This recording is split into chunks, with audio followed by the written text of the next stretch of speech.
상가를 짓는다? 엔데믹. 자, 이거는 풍토병을 얘기하는데, 엔데믹의 주택이 상가로 용도 변경이 쑥쑥쑥 늘어난다. 요즘 연남동이나 홍대 입구 일대에 주택을 보유한 집주인 상당수가 주택을 근린상가로 바꾸고 있습니다. 거리두기가 끝나면서 상권이 되살아나자 아예 용도 변경을 염두에 두고 단독주택을 매입하는 사람도 있다. 자, 상권이 되살아나면서 주택을 상가로 용도 변경하는 사례가 늘고 있습니다. 단독주택을 보유하고 있던 집주인들은 상가로 용도 변경해서 투자 가치를 높이고 있으며 투자자들도 저가로 낡은 주택을 매입한 뒤 상가로 용도 변경하는 경우가 많다라고 하고 있습니다. 자, 아무래도 이제 주택에 대한 규제가 계속해서 전 정부에서 심화되다 보니까 종부세라는 부분도 이제 무시할 수 없을 것이고, 근데 이거는 지역별로 좀 달리 볼 수 있는 게요.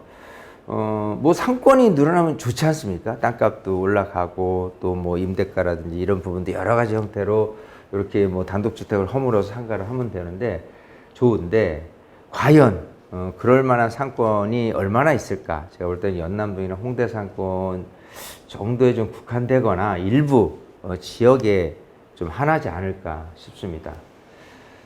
자, 부동산 업계에서는 정부가 2020년 7월 10일 대책을 통해서 다주택자에 대한 주택취득세와 양도세 규제를 강화한 이후에 상가로의 용도 변경이 증가한 것으로 보고 있다. 상가로 용도 변경할 경우 주택을 하나 줄일 수 있어 절세 효과가 있기 때문이다. 종부세 세율을 종전 0.6에서 3.2에서 1.2에서 6까지 2배 수준으로 올렸기 때문에 이 종부세를 피하기 위한 부분으로 좀 해석이 될 수도 있겠는데요. 여기서 이제 그 내용을 한번 보죠.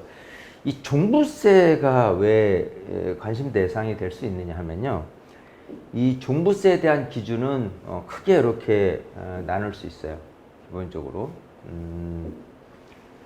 이 종부세는요, 주택에서, 그리고 토지에서, 그리고 건물, 이렇게 해서 낸다고 보시면 됩니다. 이제 주택 부분에 대해서는 공시가 개인적으로는 6억, 그리고 1세대가 이제 1주택일 경우에 11억, 거기서 이제 추가 3억해서 14억까지 공제되는 부분이 있어요. 그 넘어가면은 아무래도 종부세 부과 대상이 되는 거고, 또 세율도 만만치가 않거든요. 아까 늘어났으니까. 토지 같은 경우는요, 기본적으로 공시가 5억을 공제를 해줍니다.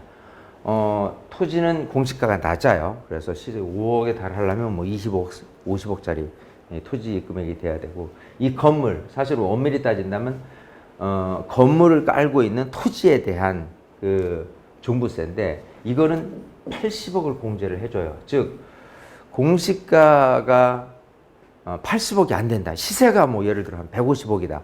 근데 공시가가 한 75억이다. 그럼 종부세 안 내는 거예요. 그러니까 상가 같은 경우는요, 웬만큼 종부세를 낸다라고 할 정도라면은 거의 150억에서 200억 수준짜리 시세가 그런 정도 건물이 돼야 되기 때문에 아무래도 종부세 대상에서는 웬만한 건 다 벗어날 수 있기 때문에 이런 주택에서 상가로 옮겨타려는 움직임이 이제 큰 거겠죠. 그래서 상가 매수 수요가 살아나면서 일부 상권에서는 공급이 부족해졌다 하면서 연남동이나 강남동 핵심 상권의 경우 엔데믹, 풍토병이죠. 맞물려서 투자 가치가 더욱 높아지고 있는 만큼 주택을 상가로 바꿔 자산 가치를 높이는 집주인은 더욱 늘어날 것이다. 하지만 지역적으로는 제한적일 것이다 라는 것도 제가 언급을 하고 싶고요.